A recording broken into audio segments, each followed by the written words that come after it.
All right, so welcome everybody. This is Craig Blanchett, as you guys probably recognize the bald head in front of you, and I'm excited to see. Actually, I'm excited to see many things. We have Tim and I prepared a nice topic.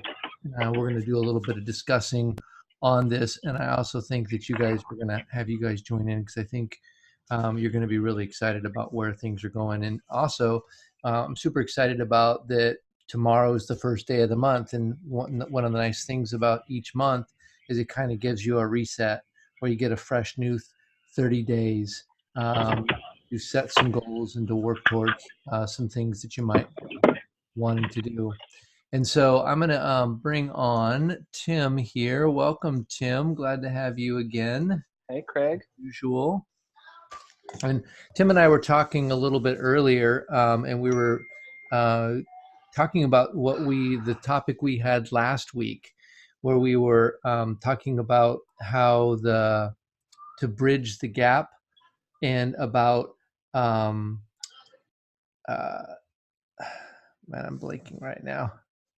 What were we talking about earlier? My brain's going dead.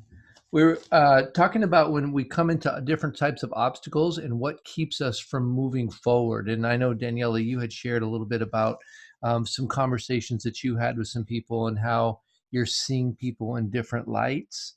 And I've had a number of conversations with many of you this week.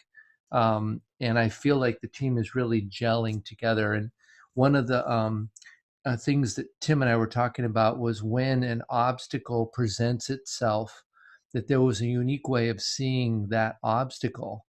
And so, Tim, you want to jump in and talk a little bit about kind of that concept and kind of get us warmed up here? Sure. So would it be okay if I asked you guys, when you're thinking about, your coaching practice and you're talking to people, is there a reoccurring objection that you always get? Or is there a reoccurring obstacle that you see? Or how about in your own mind, is there an obstacle or is there something that keeps coming up that's a block? So go ahead and, just jump off and tell me. And remember, when we're discussing this around family members, it's really special to be able to share the way we're really feeling and the way we're really seeing things, and what people are really interacting with us. Because if we don't dialogue about that, then we won't be able to have the breakthrough that we need. And on top of that, your thing that's you're coming across, or the way you're viewing something, or the way something's standing in your way, that very well could be what a bunch of other people are feeling too. So let's just everybody take 30 seconds or a minute and say what's standing in your way when you talk to people. Are you hearing the same challenge over and over again? Or tell me what it is that you run into. Don't be shy. So Tim, somebody put in the chat, not enough money. Okay, who did that? Who said that? Raise your hand.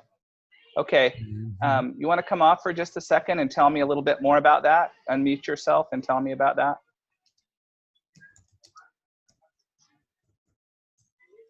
Right. You hear me? Yep. I always I go in, I talk to people and let them know, I get to know them like we've been talking about. And then when it comes down to getting them to come into the program, oh, I can't afford it, or I'm on, what do you call it, help, like on Social Security or whatever. Okay. And I mean, and what I had several people that has been, how should I say it? So people that has gone through the surgery and stuff like that, and they go to the hospital several times, and I just can't.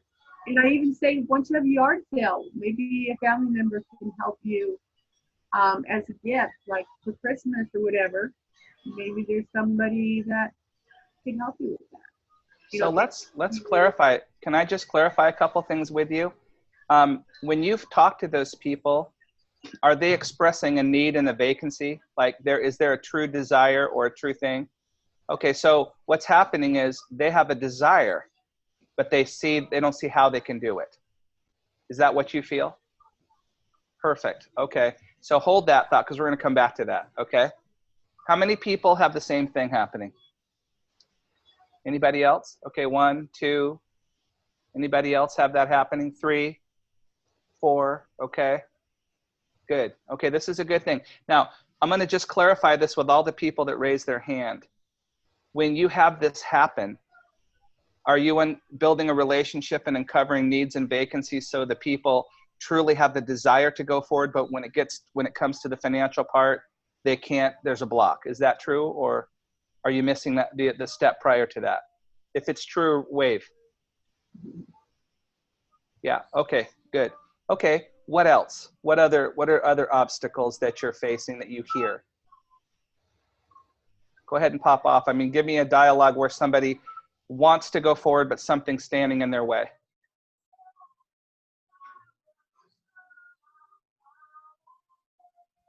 Thanks, Cassina.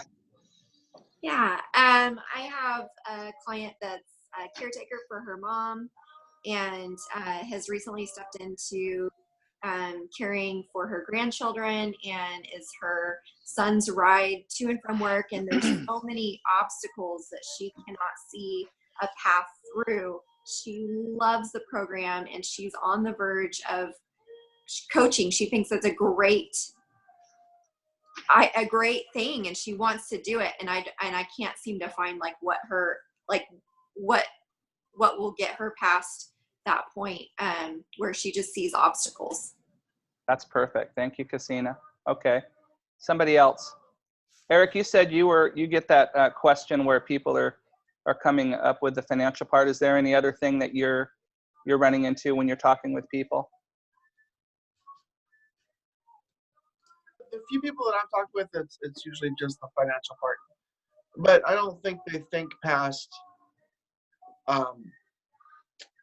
when they're taking these feelings and they're paying for the program, that it's replacing what they're already spending.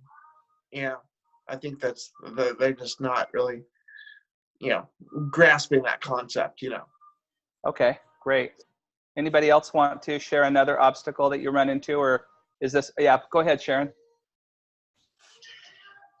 I've had some clients that started the program but did not have a supportive spouse. And in fact, the spouse, I've had 2, would bring everything they shouldn't eat into the house. And so it became very discouraging to them. So Okay, all right. I've had, to her credit, I've had one that's restarted 3 times. So restarted again just last week. That's good. Okay, that's really a good one. Thank you for bringing that up. Let me see here. If there's, I'm learning how to look at the chat. Processed food. Okay, go ahead. Stormy's going to go, and then Bessie, Naomi. Oh, sorry. I had a call the other day, and I was talking to the gentleman, and he really seemed interested and like he really wanted to do it. But then at the point where it was like, well, shall we go ahead and get you signed up? Well, no, I got to talk to my wife first. Yeah. And of course, yeah, I totally get that. So go ahead. And I was going to follow up tonight. So Darla, that's a really good question. What I'm going to share with you right now, I'm just going to answer that one real quick. One thing when that happens with me, I'll say, that's a really good thing. Tell me about your wife, and is she supportive? How's your wife's health? I'll ask that question. And the reason I'll ask that question is because, and to the point of the, Sharon, you said how people are undermining at home.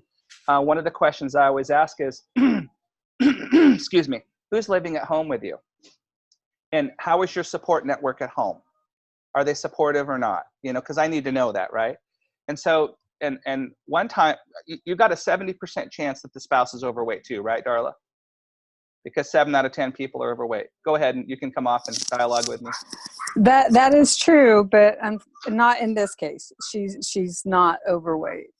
Yeah. Okay. So, and then, so the best way to do that I have found is that when I'm talking with somebody, go, I really think that's the best idea. And if you're going to do that, would you agree that you need the support of your wife? You think he'll say yes or no? Oh, I'm sure he'd probably say yes. Yeah. And you can say, over time, what I've learned best is that there's no time limit here, and we're not in a hurry. You know, our only sense of urgency is how important is it for you to get healthy. And for instance, if a person is on diabetes medication, I will tell them, you know, usually within 24 to 48 hours under your physician's care, you can cut that in half. So if that's urgent for you, we can talk about that. But I try to judge the sense of urgency that is on their end. And then I'll often say, you know what I think would be best if you're going to move forward, don't you and your wife discuss everything together? And what do you think he'll say? Oh, yeah. Even if he doesn't, he's Yeah. going to say yes, He's right? going to say yes. Yeah. Yeah, he's going to say yes. And then what I'll do is I'll say, you know what, Mr. Smith, I think it's a really good idea that we should talk with your wife together. We should all dialogue together. Because your wife is going to have questions that you're going to have to come back with me, and then you're going to have to relay the information and secondhand information. In fact, if we're going to reshape your habits, your wife needs to be involved, and it would be a privilege to meet her. I think that would be the best idea. Could you set that up?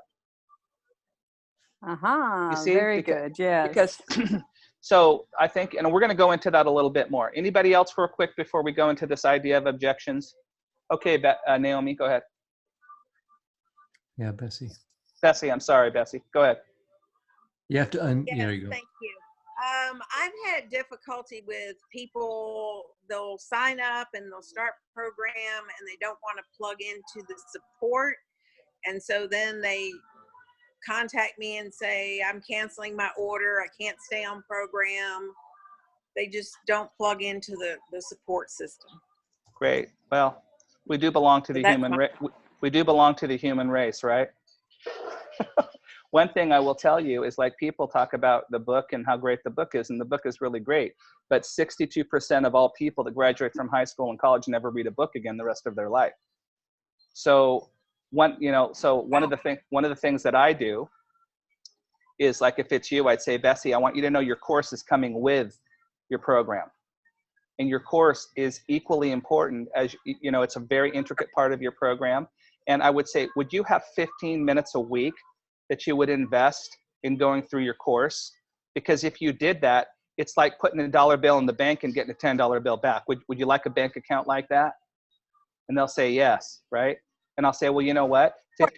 15 minutes a week is like, you know, you get 100% return on that for not only your success, but your sustainability.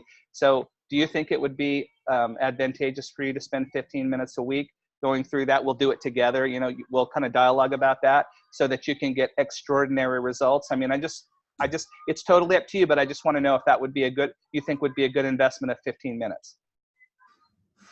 You see how I said it? How is she? Of course, absolutely. You know, okay, so thanks, Bessie. We're going to go into that. Anything else before we talk about this a little bit more? Everybody good? Should we go ahead, Danielle? Debbie put in the chat, and I did ask if she could come off, and I'm guessing she can't. But processed food was an objection. Yes. Okay, processed food. That's a perfect one. Okay. Yeah. Everybody had that before, right? Okay, so let's just talk about the idea of an objection. How many people love objections? You feel good about those? You love them? Mm-hmm. How many people don't like them? Let me see your hand. Okay, so I want you to think of this. A large part of the way that we handle things is the way we perceive something. So I'm going to tell you that I'm going to give you this scenario and check the way it makes your mind work and the way it makes your heart feel. Every time you talk to somebody, they're going to say it's too expensive. They're going to say it's processed food. They're going to have no support at home. And, you know, it's just, they're going to start and stop and then eventually quit. How does that feel? Does that make you feel good? Okay, so what if I said to you this? I love objections. And the reason I love objections are they are obstacles. And when a person has an obstacle standing in their way, it means they want to get on the other side of it. So I want you to just really connect with me in your heart right now and in your mind. Don't look at the objection. Look at the idea that it's somebody's pushing on a door and it won't open. I'm pushing on the door. I want to get on the other side, but my obstacle is it's too much money. I want to get on the other side, but the obstacle is processed food. I want to get on the other side, but I don't have any kind of support. So you see, that's pushing. You know what would be worse? Having somebody that has no objections at all, no feeling at all. You know, and I'll tell you what's really interesting. If I'm in a room of 1,000 people and I'm talking to them, I will ask this. I say, how many people, when you were approached by your spouse to fall in love, how many people fell in love the first time they attempted to do it? And usually about 10 people out of 1,000 people will raise their hand. And I said, how many of you, it took a little persistence and about 20 or 30 tries before you'd even go out on their side. And everybody laughs and the whole rest of the room raises their hand. Okay? So isn't it interesting how that works? So here's the thing I want to tell you. If somebody says to me, I want to get on the other side of that door, but there's a door and I can't get through it. In my heart, I don't see an objection. I see a person trying to get over an obstacle, and it is my job to help them get through it. Did you hear what I just said? I like that because it tells me somebody has something standing in their way and they want to get on the other side of it. And if I know that in my own mind, in my own heart, it helps me craft my words and helps me be very creative and intentional about that. So what happens if somebody's pressing on a door like this and the door is not opening, but the pressure remains the same and all of a sudden the door opens? What happens? Do they just kind of step through it, or do they fall? They go charging into the room, right? So understand, first of all, in your mind, let me backtrack this. Do you have an objection in your mind? Do you think it's too much? Do you not like processed food? First of all, if you cannot overcome another person's obstacle if you have the same obstacle, because then you're both stuck behind the obstacle. Does that make sense? If you're both facing the same obstacle, you can't get through it because you don't know how to get through it any more than the other person knows how to get through it. So now you're both standing there, and what you're really doing is saying, yeah, I think it's too much money too. Or you know what, I don't like processed food either. Or you know what, I don't got any support, and if I don't have other people's support, I can't do it.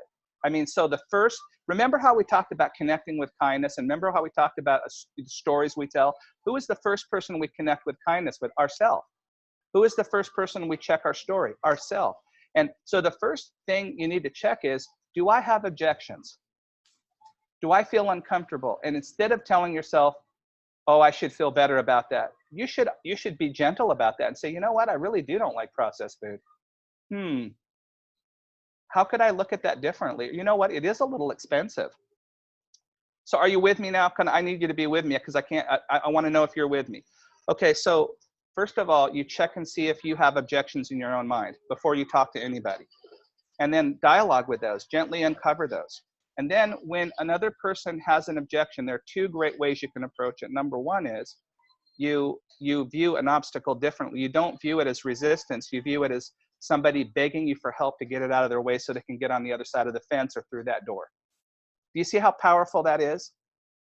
I mean, shake your head if you understand that if a person says, I want to get there, but I can't because this is in my way.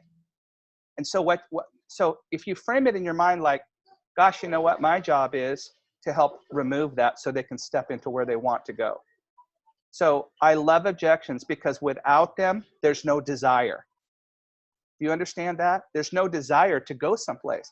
How many times have you wanted something new and you couldn't afford it, or you wanted to do something and achieve something, you wanted it so bad and you told yourself every way that it couldn't be done, but you wanted it so bad and suddenly you got it? How many people have purchased? Yeah.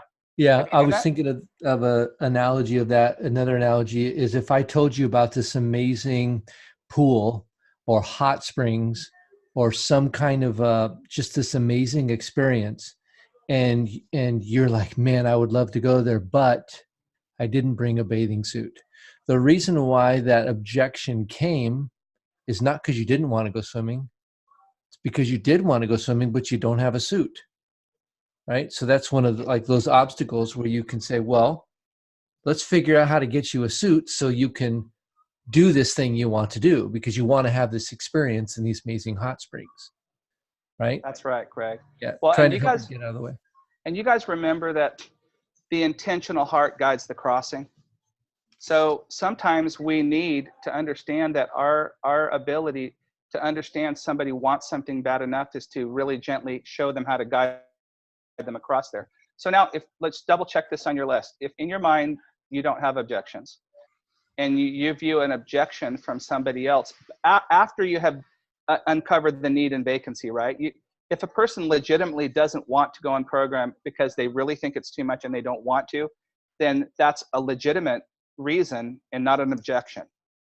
But if somebody has an objection and they want to go, that is a legitimate thing that you can move out of the way. So if you're with me so far on that, would you like to know how you may fix that? Okay. The first thing in your mind is to embrace it and know that it's not a bad thing, that it's a good thing.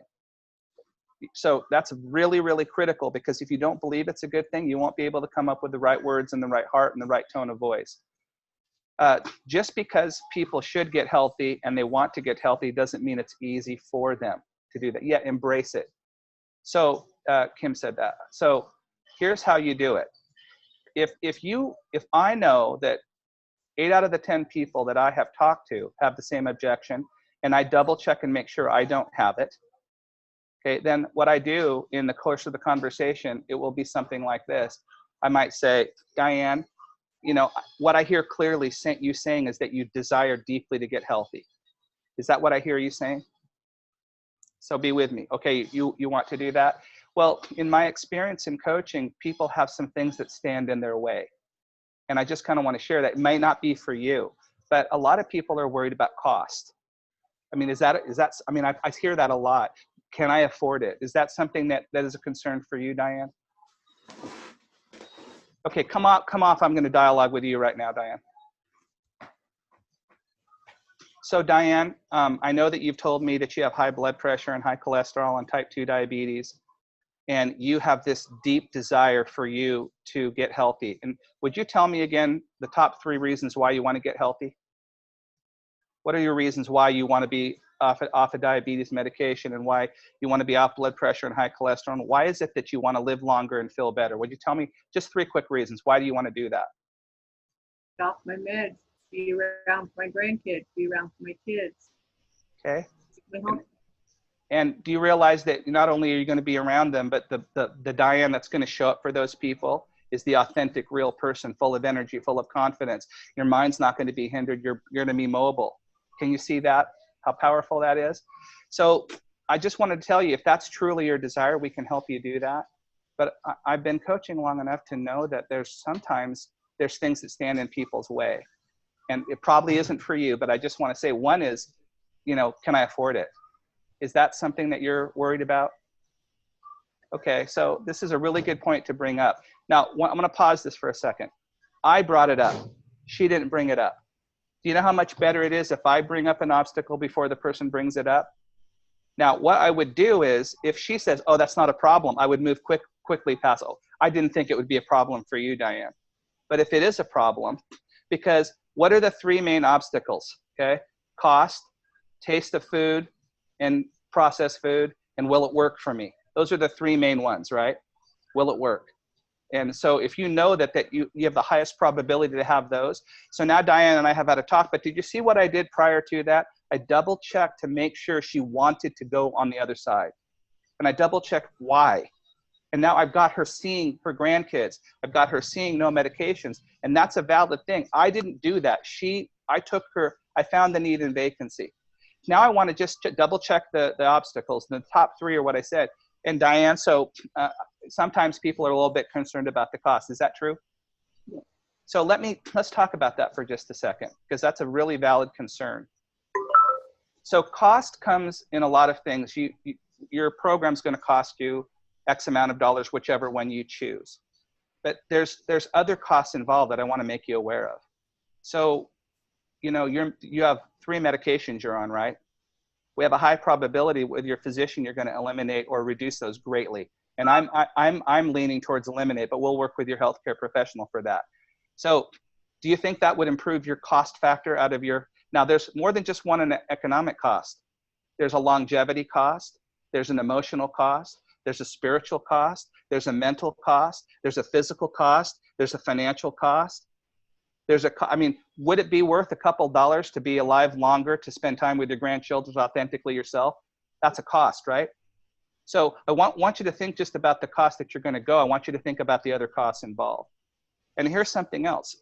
Do you think what would it be worth to you if you were going to live 5 or 10 years longer in a state of health and vitality and energy and focus? Do you think that's a pretty good cost to think about? Okay. And the other thing to think about too is a lot of times we're interested in what goes out, but we're not interested. In fact, if you could live 10 years longer in a state of health with about 20 to 25% more energy, do you think that would have a direct financial impact in your life in a positive way? So I want you to understand, it's not just what goes out, it's what comes back in. And most people, when they go on program, the biggest challenge cost-wise is the initial cost, because we don't usually buy all of our groceries at the first of every month. It's a little bit less painless. It's the same amount of money, but it doesn't hurt as much because it doesn't come out all at once, right? So I mean, because you go to the grocery store as you need, you know, you might pick up an extra item, you might go through a drive-through a couple times. And if we were really honest with ourselves, we'd be shocked at how much we spend that goes in our mouth.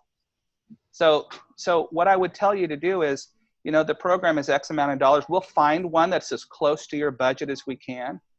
But I want you to take in the total scope of cost. And I want you to understand that you're going to live, based on what you said, you'll lose about 50 pounds. That'll extend your life expectancy by 10 years. Not only just 10 years of living, but you'll have about a 20% increase in your energy. You'll have lower medical costs in your lifetime.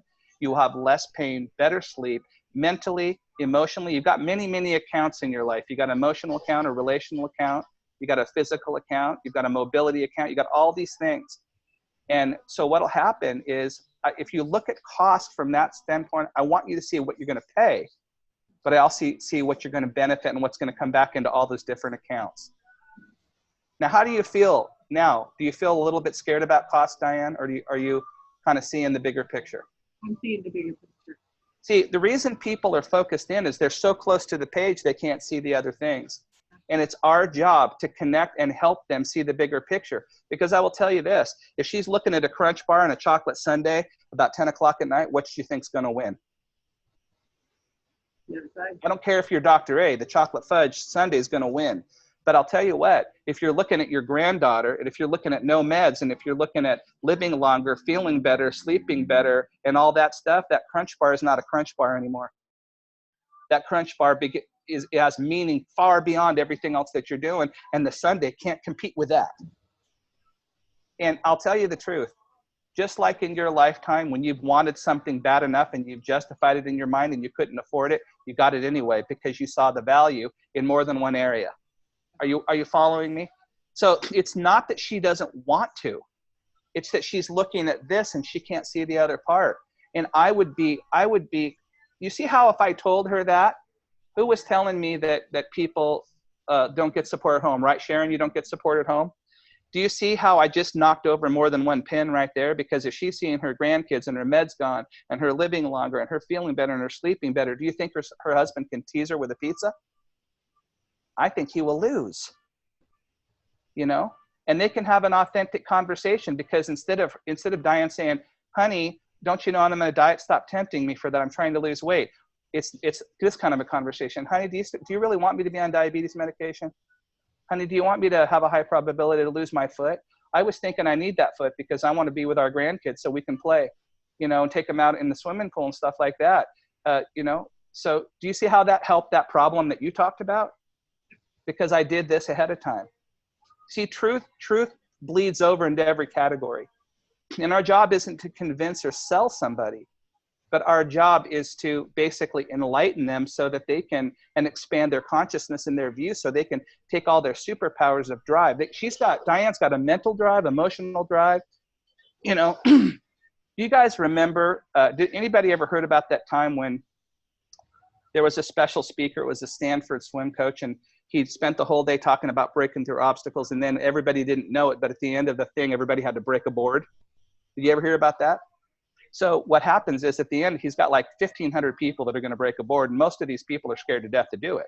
So what they do is they write what they're going to get on the outside of the board and write on the inside of the board what they're going to break through when they did it, right? What they have to break through. Well, I think we all got to be holding of the board. And if somebody couldn't break it, we were told of some ways to help them break it. And there was a lady, somebody came over to me and said, would you please come over and help this lady break this board? And I went over there, and here is a lady with a ring of people around her, slender lady, beautiful lady, maybe 50 years old. She's crying, sobbing. I can't break this board.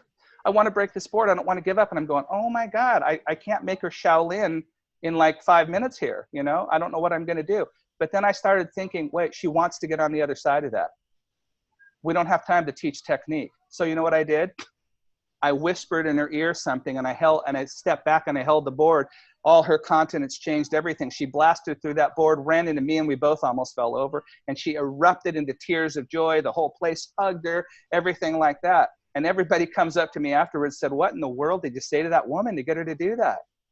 And I just whispered in her ear, I've never met a man in the world that had the strength or held a candle to the strength of a woman. Let's break this board. That's all I said to her. I've never met a man in the world that holds a candle to the strength inside of a woman. Let's break this board. And she about broke the board and 5 other boards and knocked me over. And what changed? What changed? What changed in her mind and her heart? Her body didn't change. Her technique didn't change, but her vision changed. The obstacle was not an obstacle anymore. She was going to blast through that. So if you can figure out, sometimes you need just to tell people things. You should be able to tell after a dialogue of a person, their personality style, how what they're fearful of. You just get a read on a human being, right? As you're talking to them. And then you'll be empowered, because your job isn't to convince, your job isn't to sell, your job isn't to manipulate, your job is to guide the crossing and help them go through the obstacle that they want to go through. And people will go through any obstacle if they see how they can and how the bigger picture. Does that make any sense? And to Sharon's talk, a lot of times when I'm talking to people and I see an obstacle at home and there's an obstacle at home, you know what I'll do? I'll tell a story on the side that allows them to have ammunition to be able to go in that situation and say, honey, you know what I just realized? You can't tempt me with M&Ms anymore, because those M&Ms are in the way of me being with my grandkids, and I won't have it. You know? But you see how she doesn't see that yet, because she sees a Crunch bar and pepperoni pizza, and it's 10 o'clock at night, and that smells really good and really good. That's what she sees. But if she saw that if she ate that, she would not be able to spend time with her grandkids, do you think I could bring the best pizza from Italy all around the world and she wouldn't touch it? Mm-hmm. And what a dialogue. I'm giving her ammunition to have a dialogue with her husband. Honey, I love you so much. Thank you so much for bringing my favorite food. I know that you love me just the way I am. But you know what? I want to be with you, and I want to be with them. And you know, you can keep bringing that stuff home, honey, but I'll say no every time, because I see something on the other side of that. I sure wish you would love me enough to support me in that. Would that be okay with you? You see, we can create the context for those kinds of things. So let's back up a little. Has that helped you, Diane? Now, here's the other thing that you have to understand. We have no rules. We have no time limit. We have no agenda. So here's what. If you give them the ammunition they need and they're still not ready, does that mean we lost? We need to be with that person. And I can say to you, Diane, you know, I know it seems impossible now. And I know I've expanded your vision right now, but I'm not letting go of you. We're going to still talk. I can coach you, because, you know, let's do what we can do. Because somewhere down the road, you're going to see something in your house you will trade for 10 years of your life. Something's going to come up, an opportunity, an idea. Something's going to come up. But until then, why don't we do what we can do? How's your water intake? Let's work on your sleep. Let's get the book. You could afford $40, can't you? Go through a course that's worth millions to you. Let's just do what we can do. Show up in the community. You know what? Maybe when you come to our community, Diane, we'll throw out that idea. Who has creative ideas to come up with a couple $100? You just might be surprised what we come up with. So can we stay connected? And don't worry. I just don't want you to worry, because it's going to happen. You know what I did one time with a woman? She says, I can't do it. I go, what do you love to do? She goes, I love scrapbooking. I love scrapbooking. I said, huh? How many people do you know are as good as you? She goes, nobody. I said, I got an idea for you. You got a paper grocery bag? She goes, yeah. I said, go to the store and get about 10 of those. And write on one side, $50 plus expenses. And on the front bag, you go around and tell people, you know what? I'm an expert scrapbooker. And if you put everything in here for a year or like a birthday or something that you want to make a memory, and I'll charge you the expense of the scrapbooking materials plus $50, and I'll hand this bag back with you with a beautiful memory that's all put together beautifully. And you know what? She sold 10 of them, $500. People put stuff in a trash bag. She handed it back in a little binder full of beautiful stuff. And she loved doing it because she liked to do it anyway. So I'm just saying, the biggest thing you can do is empower a person to see so that you address the obstacle up front, and then you have no time limit on when they do it. And then I would tell you the other thing, go talk to other people, because I'll tell you why going out and getting 5 or 6 new clients would help that person. Because you'll find that other people have high blood pressure, high cholesterol, and type 2 diabetes like that woman did. And the next time you talk to her to check on her water, you can go, Diane, guess what? I have a client. She reminds me of you. You will love her. And guess what? Her doctor just took off her diabetes medications. She's only been on 3 weeks. Guess what? That's you too. It's coming. You see how I can take the excitement from the other person and bridge that? She will find a way if she wants to. But if I don't give her the ability to remove the obstacle and expand her vision, she will not. Does that help, guys, that part? Can I talk to you about the food, the processed food real quick? Craig, add something to this. I know your mind's going. Yeah, well, what I'm thinking about too is some of you're listening to Tim talk about this, and it's not that Tim knows the exact words to say. I hope you're looking behind it and you're seeing that there's the choreography that is learnable. That over time, as you guys are seeing different things, you'll be like, wait a minute, that's not an obstacle. That's just a barrier that's in the way because she actually wants it. And I know that there's been some trainings where you ask them, so if we could, other than this one thing, is there anything else that's in your way?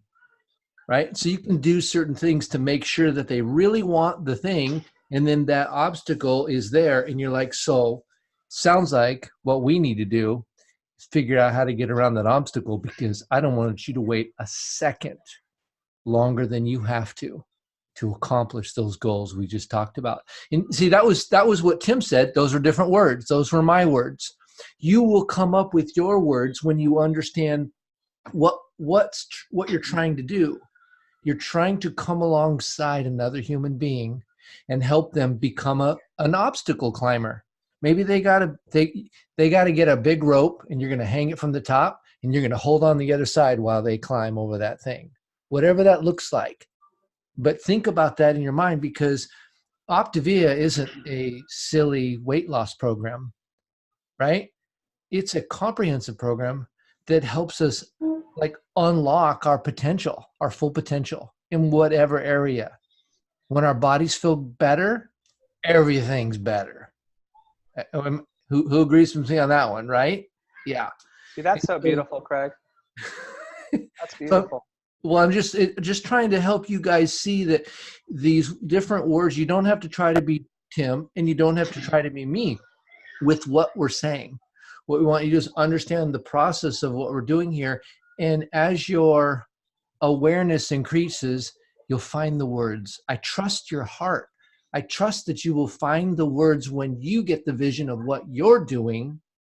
You will help them catch the vision for what they're wanting to do.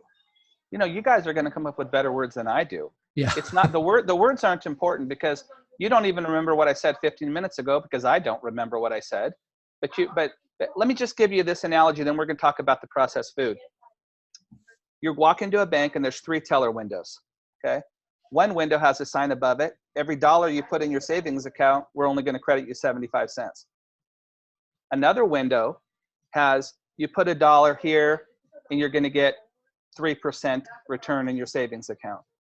And another teller window says, if you put your money in here, for every dollar you put in, we'll add a $10 bill to your account. But now the path to the one where you only get 75 cents for every dollar you put in, that has a perfectly straight line that's easy to get to it. The one where you get 3% has maybe a few, something on the ground or something you can just step over. The one that's going to give you a $10 bill has a few boulders in the way to get to it. Which one are you guys going to go climb over? Are you going to climb over the one with the boulders? You're going to go the one that has easy, that gives you 75 cents for every dollar you get? You're going to go to the 3% one, or you want the teller window that will give you $10 back for every dollar you put in? Which one you want? 1, 2, or 3? Put your hand up. You want a 3? Okay. Can you imagine that? Just imagine you go and everybody hear about that, and then you see there's 3 boulders that are about 4 feet tall to get to the window of $10 bills. And bet, you see how many people be crawling over that? I mean, help me over, rolling over. They would be doing everything they could to get over that because they see what they want on the other side of it, so the obstacle doesn't matter. Okay, and I'm just using that as a silly example. But let me give you this other example of the food. We live in a world where people are really clued in organic. And I went to Whole Foods and I said to the manager, I said, sir, I need a fizzy drink that's really healthy, that doesn't have any sugar in it, that tastes really good. You got like 500 drinks here. Could you just point the one out to me? And he started laughing. He goes, what you're asking for really doesn't exist. I mean, we have some things with stevia and things like that, but and then we got into a conversation and he says, you have to understand, he goes, Whole Foods is just like any other supermarket. We have organic packaging, but sugar is sugar. Your body doesn't go, oh, organic sugar, I'm going to treat that better. He said, you still have to read the label and you still have to be careful with what you're buying here because there's a lot of bad stuff for you to eat here.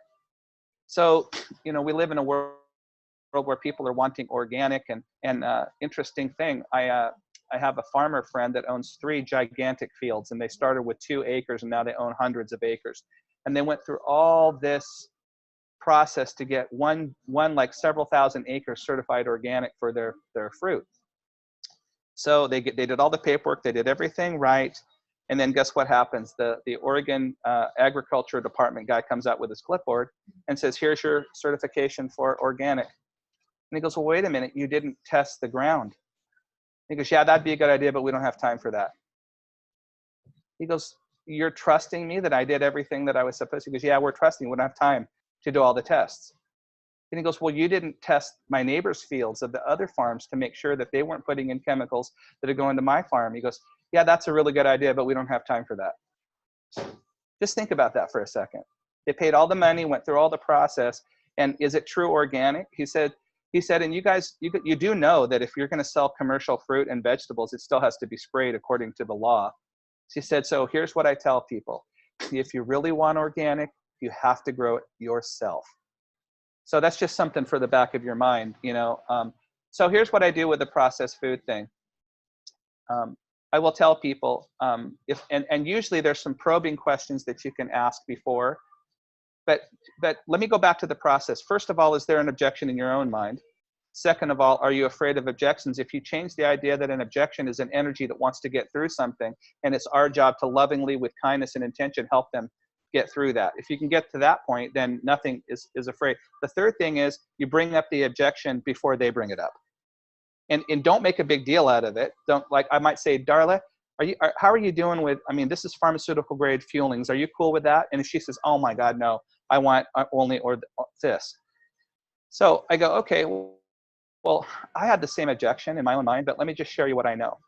Our program is designed to simplify your life. And how important do you think habit force is?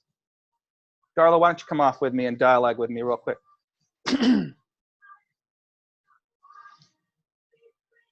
So Darla, There we go. How important do you think habit force is?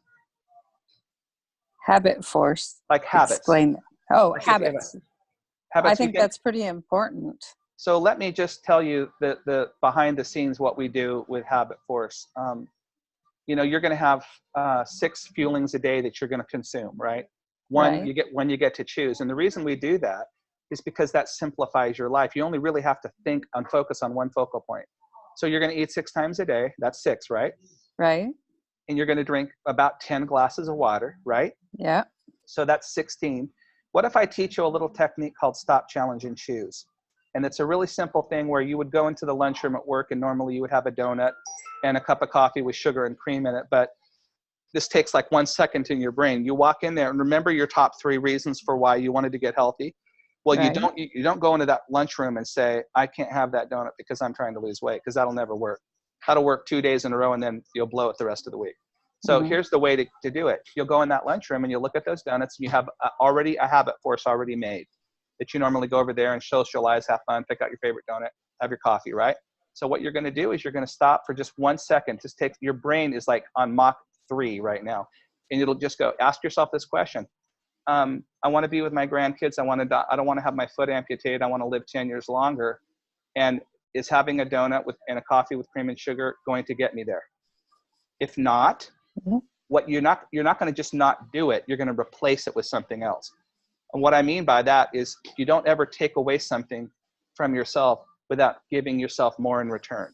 So what I would suggest you do is, if the answer is no, then go find somebody and bless them, encourage them. Take a walk around the block and visualize your grandchildren. Do something in place of that, even if it's only for 5 minutes. Because here's what happens with your brain.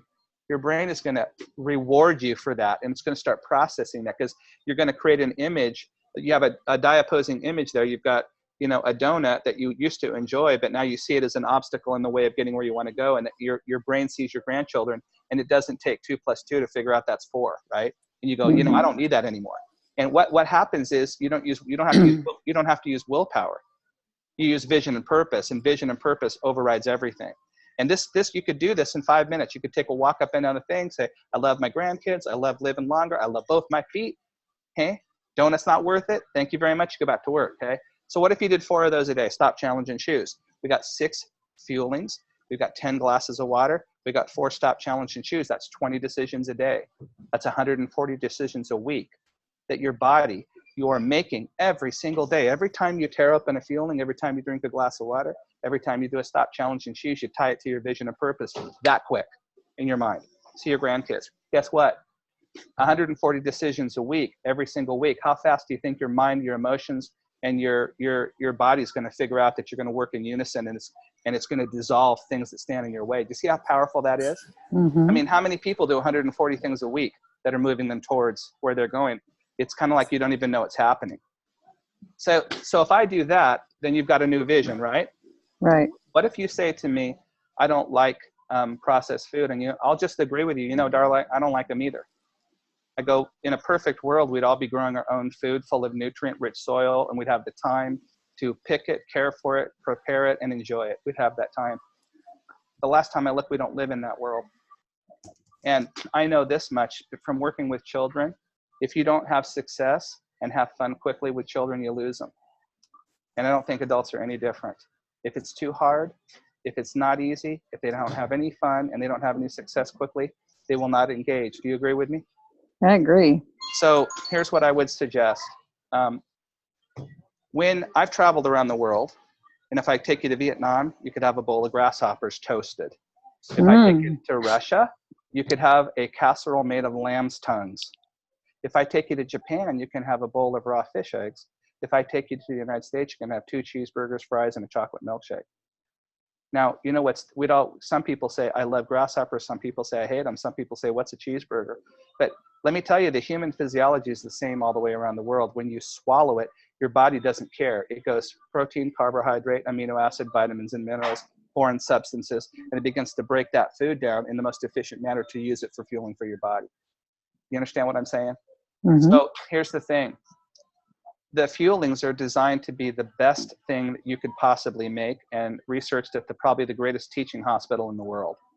But they're just a tool, you know, and they're a highly efficacious tool to get you to where you want to go. And you're not necessarily going to use them forever. But, you know, the really cool thing about them is that they're fairly clean, and they're very convenient, and they allow you, you know, to actually get to the other side quickly. Now, if you're adamantly opposed to anything, you know, and what I'm thinking in my mind right now, Darla, and I'm not going to say that, if a person's 50 or 100 pounds overweight, I don't think they've been eating clean. Right? But you never want to insult the person. But most of the time, 99% of the time, they're eating something that says organic, but it's, you know, or whatever they're doing. Most people, they desire to eat really great. You know, and I can just tell people sometimes, Darla, you know, what I've done is it is a pretty acceptable means to a very powerful end, and it's not forever. And if you can use it as a tool, you'll have great success long term. And the other thing too is that a lot of times I think people don't see the bigger picture. But I've had people go from total eating 20-ounce steaks from Winco to becoming vegetarian and vegan. and I never told them about it, because the program allows you to reorient your behavior. So I'm not saying I say everything like that to you, Darla, but if I'm dealing with that with you, but my job isn't to convince you that you should have pharmaceutical grade meal replacements that aren't food from an organic garden. But my job is to allow you to process the idea of why we use those and how efficacious they are in this tool, and how the habit force allows you to change your behaviors. So, you know, here's the thing. If you have 50 pounds to lose and you're going to live 10 years, you're going to be on those feelings for maybe 4 months. And then you can eat other things for 10 extra years of your life and all the things that you learn. And that's not a perfect answer. Does that help, Darla, in your mind? Mm-hmm. And, Yeah. and so here's the thing I would say about that. Our job isn't to convince somebody. Our job is to give them and empower them with a different point of view. Does that make sense to you all? Yes. So before, Let me jump in there, Tim, yeah. for a second. Well, as I'm going through the with the Stop Challenge Choose piece, and you guys may have heard me say this before, when Stop Challenge Choose has a fudge sundae? I can't remember what he said. Anyway, some kind of yummy something, right? And on the other side is healthier. Healthier loses.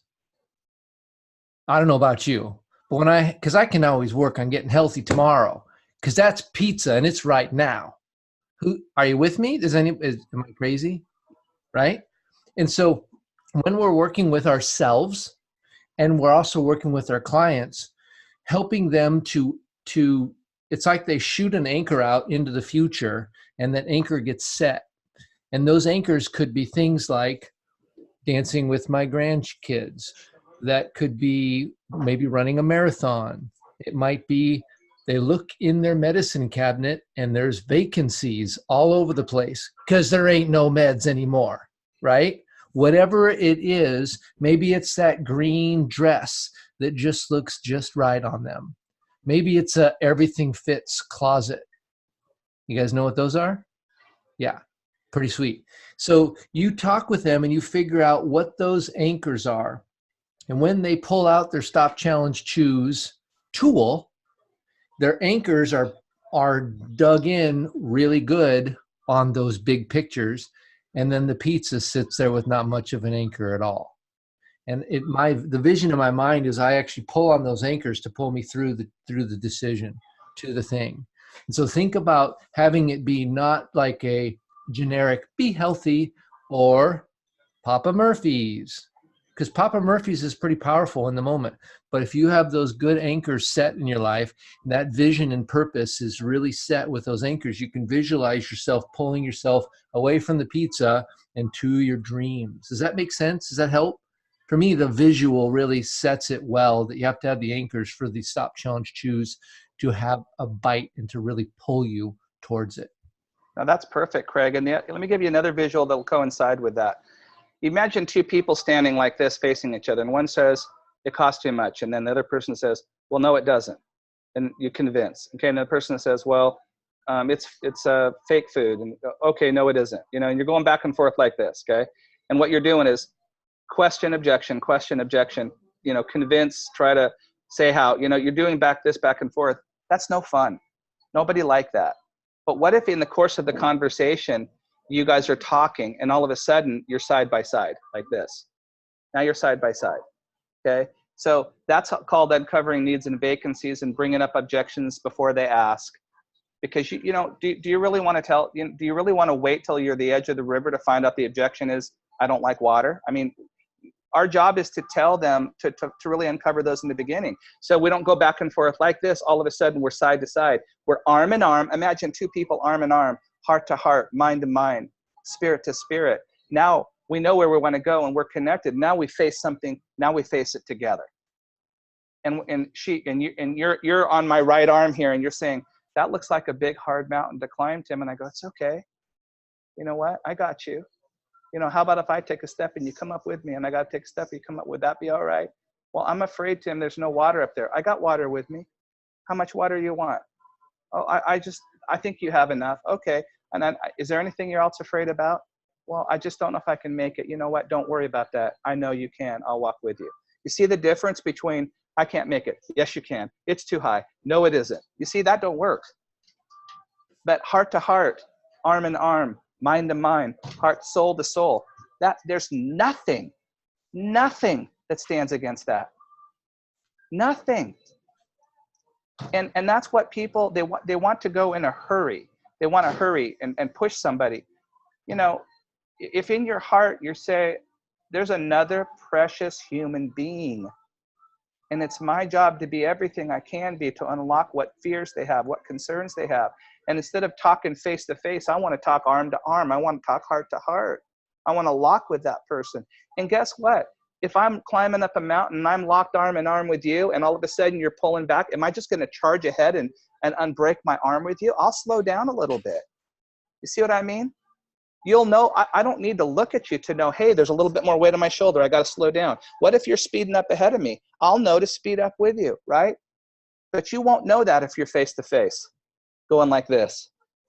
Okay? I'm just trying to tell you how to no objection is a bad objection. You know, we've all had them. And we're not trying to convince or manipulate anybody, but if we don't uncover the way a person truly feels, how in the world can we help them anyway? And, you know, you'd be surprised at how fast obstacles disappear this way.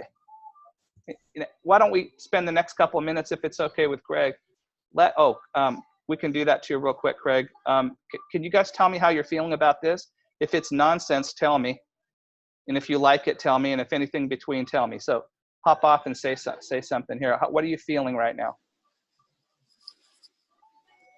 Well, I don't think it's nonsense at all. I think it's discovering who it is you're working with and trying to help them get to where they want to be. Awesome. Somebody It else. seems like a privilege, doesn't it, Darla? It's like a privilege to shepherd alongside somebody. I don't know. It's so good.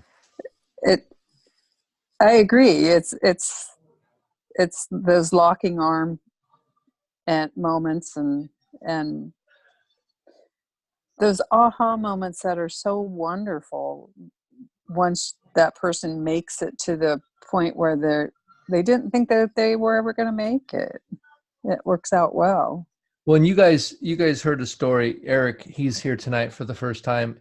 Eric, I know you guys have heard this, but back before wheelchair camp, I said that I was connecting with a guy and we were going to help him get to wheelchair camp. And so he's a guy I used to race with 30 years ago, a long time ago. And so Eric and I have been talking, and I'm like, Eric, your story is so big. What if? And so all of these things that we're learning together, I've been able to learn in an authentic way to come alongside of Eric. And now Eric's here tonight, and I was like, so what do you think if we should help some people? And he's like, I think that'd be fantastic, right?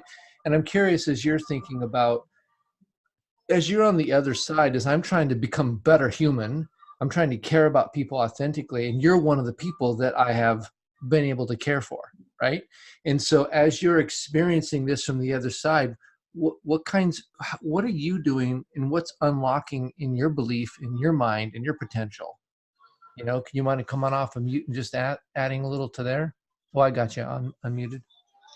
All right, cool. Yeah, yeah, definitely. I wasn't in a place before where I thought I could help people, but now I am. Like I see the light on the other side where, you know, where what I'm doing for other people can make a huge difference. Starting with, you know, people that I've known for just as long as I've known you. Yeah. And that's a great thing. But what is your personal thing too? Just like, since we've been working together and you've been, what's been the transformation? How much have you lost? What is it that you added? I've lost 50, but I've gained the ability to, you know, start biking again. I'm pretty close to getting in the racing chair. You know, I've just been way more active, back to you know, what I did 20 years ago, which is He's going out and doing 45-mile bike rides with a bunch of people in Southern California. He's pretty modest right now, but I'm thinking, you're putting up some big miles, bro. And he goes, well, I just got inspired.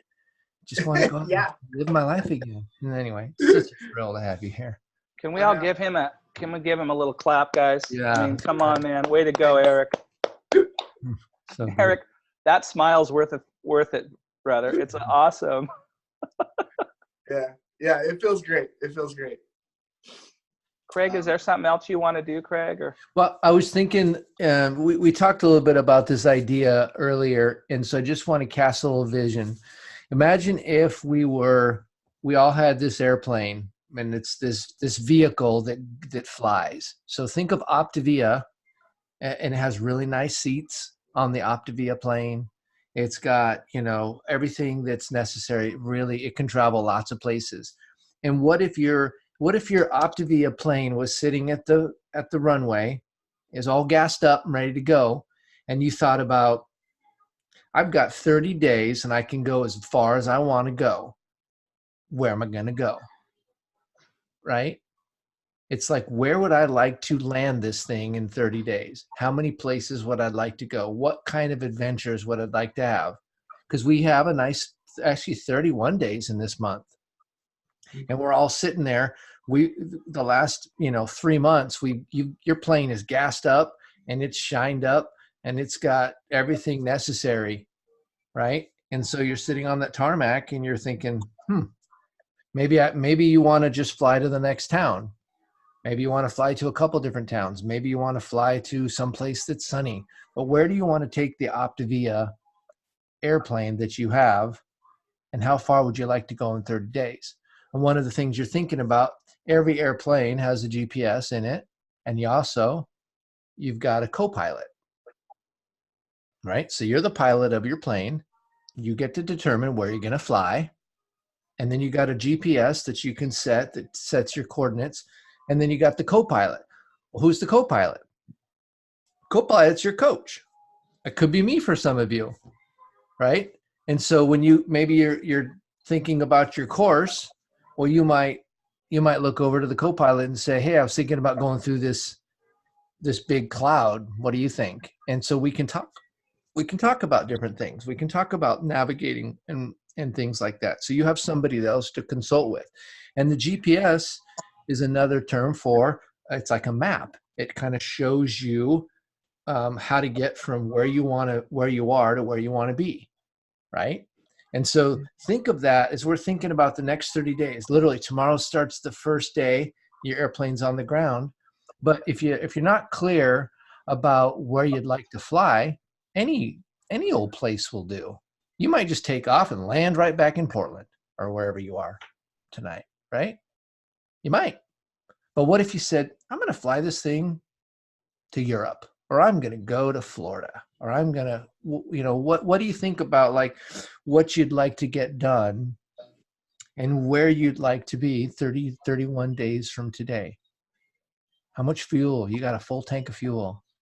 You got the GPS coordinates, but you have to have the desire that where do you want to, what adventure do you want to have? Can you kind of help us kind of visualize what that would look like, Tim, so that we can catch a vision as well? Well, one way to think about it is this, guys. Nobody changes in this program until they start, right? And we all have reasons, just like, people have obstacles for why they can't go on program or what's in their way. Well, the same thing holds true of us accelerating our coaching practice, and I think we need to look at those a little bit differently and understand that what's standing in our way. And usually, if we know where we're going, we know the time limit and how fast we should go and the route. But if we don't know where we're going, that's what Greg was saying. So let's just use the model of, what we call is senior coach, right? We call senior coach of five clients. And if we think of those about as clients, I don't think of them as clients. I think about them as human beings. Like, Eric, how much is it that you say you lost? Probably about 50. So your life expectancy increased by 10 years. Mm-hmm. 10 years. That's a huge Now I got to thing. figure out what to do with it. Yeah. I mean, but the smile on your face says you're going to know. So here's the thing I would share with all you guys. What if you just master the idea of being senior coach? And let's just say that was 5 new clients. And how about the idea of uncovering more than one vacancy? Because Eric has more than one vacancy when he started. He wanted to be healthy. He wanted to race again. He knows now he's going to inspire other people. He knows maybe now he has a vehicle, since 70% of America is overweight. How many people, Eric, do you think are sitting in the same place you were 50 pounds ago? How many people in the United States you think? A lot. Most. Yeah. About 200 million people, right? Yeah. And so here's the thing about it. What if you help 5 people? Let everybody on this page, let's say there's 1, 2, 3, there's 4, 16, let's say maybe there's 16 people here. So 16 times 5, if they all lost 50 pounds, you know, just think about it. 1,000 people is 10,000 extra years of life. Mm-hmm. If over the course of a career you helped 1,000 people lose 50 pounds, that's 10,000 years of extra human life. I can't even wrap my arms around how powerful that is. Yeah. But if we would sit there and say, let's go have meaningful things, but it's really interesting. If Eric said, I have a goal, by the end of October, I'm not just going to cross the finish line by myself, but I'm going to look up and find 5 people to cross with me. Because it's pretty great to win a race, but it'd be pretty great to win it with 5 people you love and care about, and you raised your hands and the audience went crazy, and you turned around and 5 people you loved were standing there right with you with their arms raised. That would make your gold medal way more worth it, wouldn't it, Eric? You know, and that's what we're supposed to do, that as human beings. But and for you, you have other needs. You have other needs. Maybe Jose wants to create more time freedom and more income so we can impact his family.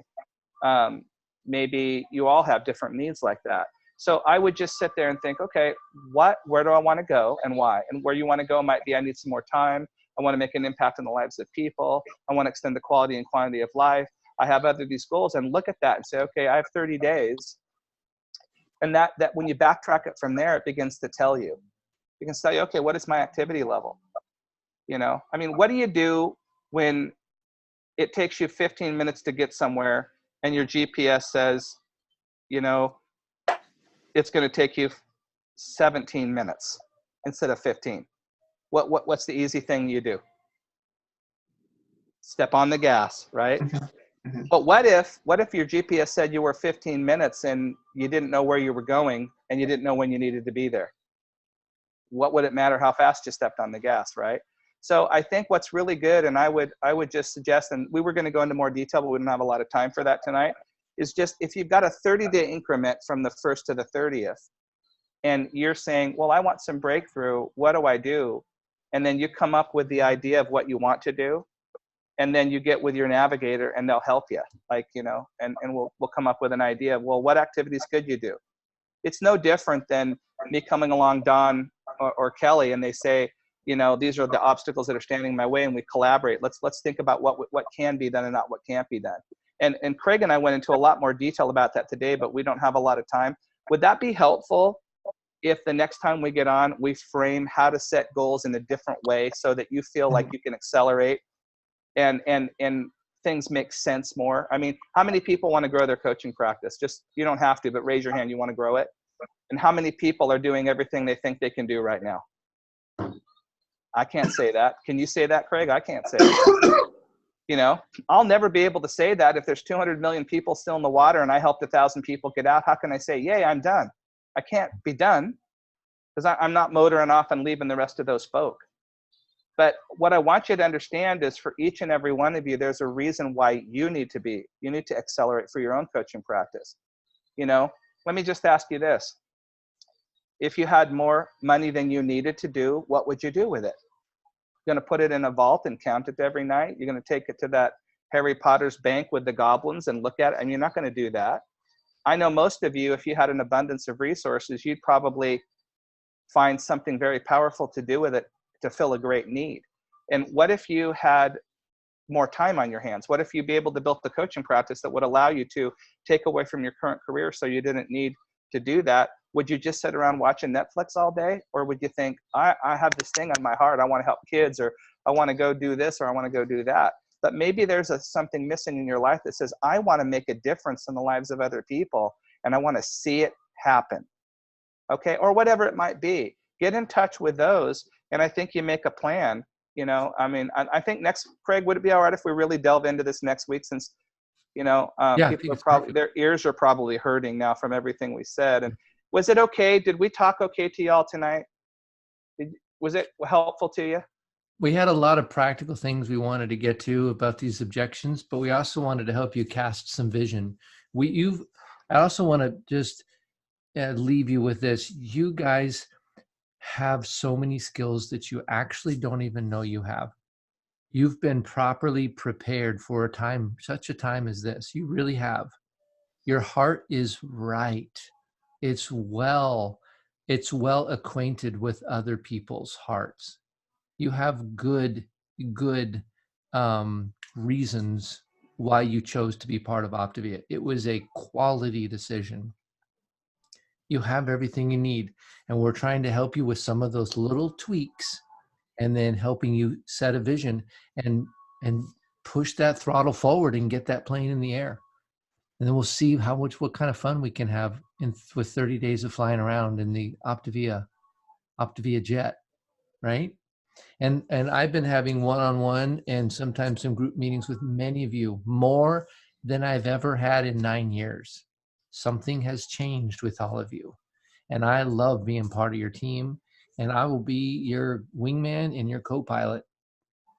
You just ask. So if you haven't had some time and you'd like to have some time, let's have some time. Let's talk. Let's talk about a few things. The worst you'll happen is you'll get to spend some time with me and you'll grow a little bit. The most you'll happen is you could really come out of there smiling, and I'm hoping for that. So, so next week we're gonna talk a little bit more about setting that goal and then working towards those things, and we'll be real clear on that. And in the meantime, you guys know you have my phone number because it was the Zoom link that you tuned into tonight. The 503 number is my cell phone. So please call me and we can have a talk about whatever. Figure out if there's an obstacle in your mind that you want to get on the other side of. Let's figure out how to shift that so you go right through it. Hey, Craig, could we do one thing real quick before we go? Yep. Could everybody hop off for just 10 seconds and say one thing they learned or how they feel right now, as opposed to just we'll start, I'll just call your name.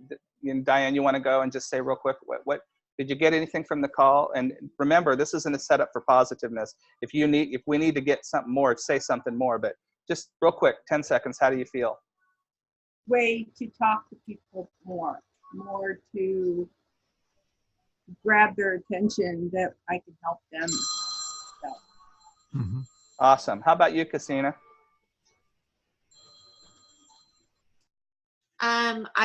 I just feel this momentum welling up inside. Kelly. Ooh, I can't unmute you. You have to unmute yourself.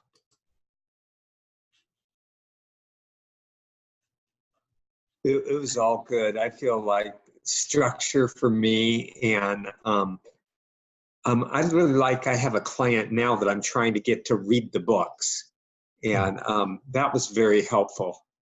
Yeah, which is said there, and he just started about a week and a half ago. He's not on Facebook, and he's lost 12 pounds in less than about 2 weeks now.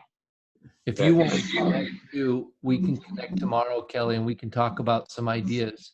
That'd be awesome, Craig. I talk to him tomorrow evening. Okay. So if you have a slot in the morning time, just text me. Okay, sounds good, buddy. So I got to jump off real quick, but before I do, this is really valuable what you say, because what you say is important for everyone to know and what everybody else will say from it. So I'm going to come back and listen to this in the recording, but I just want to say, because I got to take this call that was already scheduled, I apologize. Thank you so much. Bless you. I feel very privileged to be with you tonight. Thank you. Thanks, Tim. Daniela, you're up. Yeah. Patty's on deck. Oh, I guess one thing that I was thinking about is a while back, Tim had shared something with me about resistance, and he said if you feel resistance, you might want to check and see if you're thinking a little bit too much about yourself. And so that has just been kind of on my mind, because as I've reflected on that, there's a lot of truth in that. When I feel, angst about going out and doing something new or whatever, it's because I'm thinking about myself in that equation more than the other person or people that I am going out to try and support. Mm-hmm. Awesome. I love that. Patty, you're up. Just how to walk heart to heart with people. That was impactful. Excellent. Kim. I don't think that any of us ever has the intention of trying to convince somebody or persuade somebody. I think almost always it comes from an intention of wanting to truly help somebody move forward. And I thought that tonight was really helpful in outlining a path to do that could truly help somebody, because I think we want to have the right strategy and the right words to say when somebody has an objection. But what I heard tonight was that maybe it's not the perfect strategy. Maybe it is just like Tim was saying, walking beside, listening, and just being prepared to say, yeah, I can't wait to hear what the obstacle is, because that's the celebration we're going to be looking at in our rearview mirror together. So that's what Kim, what you said there, and this is something I've tried on for size. It took a little bit of courage to do, but Tim said I've heard it so many times that I've been trying it on for size, and I just was the idea was, if you listen to them long enough, you'll know what to say. I'm thinking, no, I won't. But I've literally everybody that's had a meeting with me, the first thing I ask you is tell me what's going on, and whatever you tell me, we talk about that. And Dawn's like, so you just listen, because Dawn's been on a lot of these. And I just listen and you tell me whatever's going on, and then we talk through it. And I try to cast some vision. I try to give you a perspective, and hopefully you come away going, But I believe that your heart's intention is pure and good. And if you listen to somebody, you'll learn to hear what to say. I just believe it. And so I just want to encourage you with that. Eric, I unmuted you. Oh, yeah, I definitely have a clearer vision of where this is going and how to help people. And, these are some good tools. Good. Awesome. Yeah. Martin. I can't unmute you. There you are. A shift in sharing the program. We've already gone through the process of uncovering their why, uncovering what their motivation is. Shifting how we share the program, that during the share of the 4 components, it actually removes all of the obstacles that they may have perceived or preconceptions. Mm-hmm. Perfect. That's awesome. Jose, I got you unmuted. Hey, what Christina said, it was welling up inside. What Daniela said, resistance. What Kim and you talked about, just connecting. And Martin's like the engineer.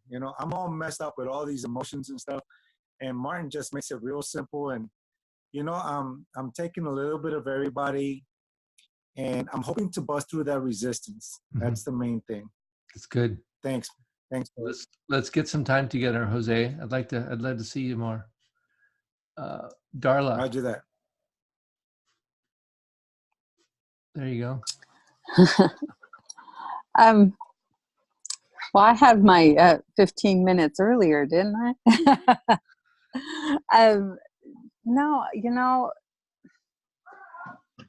it gives me one moment, please, baby.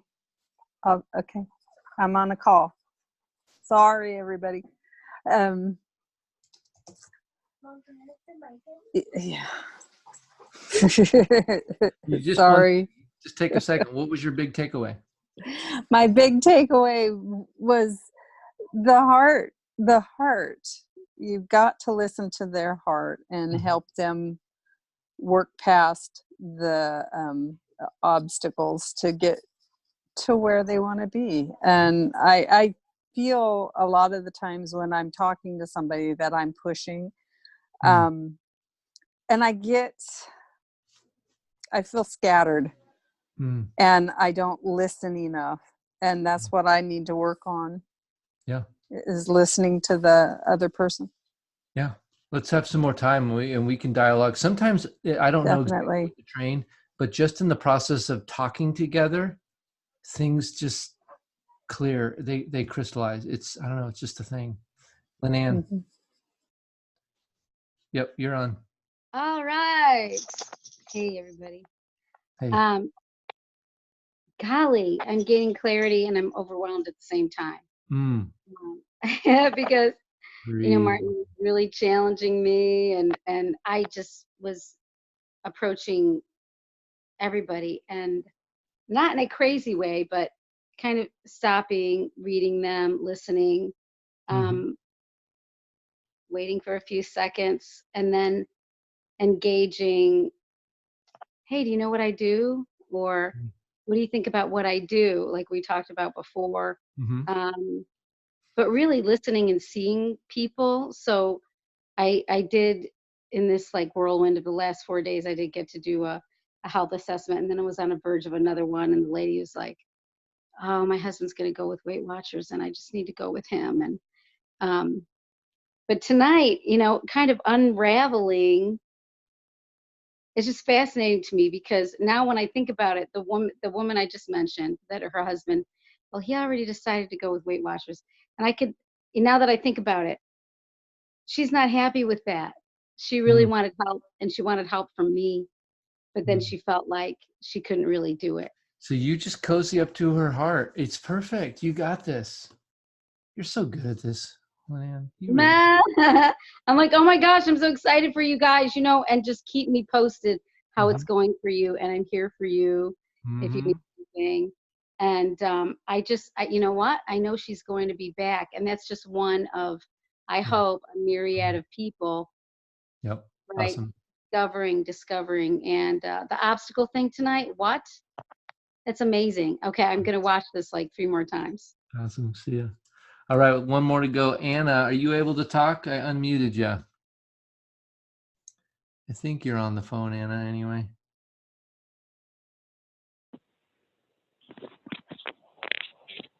Hi. Who's on the phone? Somebody. No. Okay. Well, what we're going to do tonight then, thank you for hanging out with us a little bit extra time. We'll see you next week. And this was an exception. We won't be going this long in the future. So thank you all for what you shared, though. It's so valuable when you guys all take the time to share and we can hear and learn from each other. This team is closer than it's ever been. It's so good to be part of it. We'll see you guys next time. Take care.